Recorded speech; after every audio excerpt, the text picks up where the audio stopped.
This is the last part of bank reconciliation statement. Here we will look the reconciliation screen once again in an alternative way.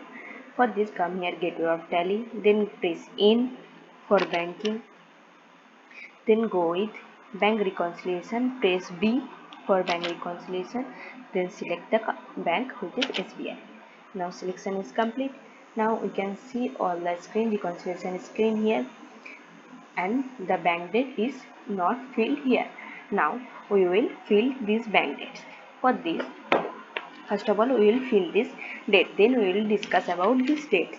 For this, first is Wood Furniture Limited received check where the instrument date is 31st July 2024. The bank date will be 02/08/2024 because a check was received from Wood and Furniture Limited and was temporarily cleared on the date 2/8/2024. So we will put that date, later date in our bank date column.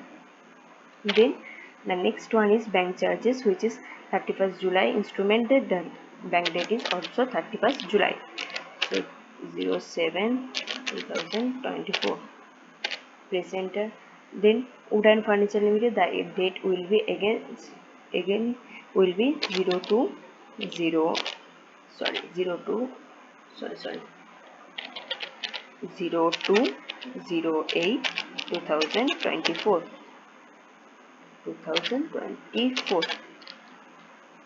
because in this date we temporarily cleared the check, so we'll put this date. Then again bank charges is credited on 31st August, so we'll put the date 31st August 2024. And the next one is interest on bank deposit, which is also cleared on the date 31st August, so we'll put 31st August as the date. 24. Press enter. Accept yes, then press enter. The selection is completed. Where the selection is completed, now that screen is totally clear. Bank reconciliation screen totally clear. This is for today. Thank you for watching.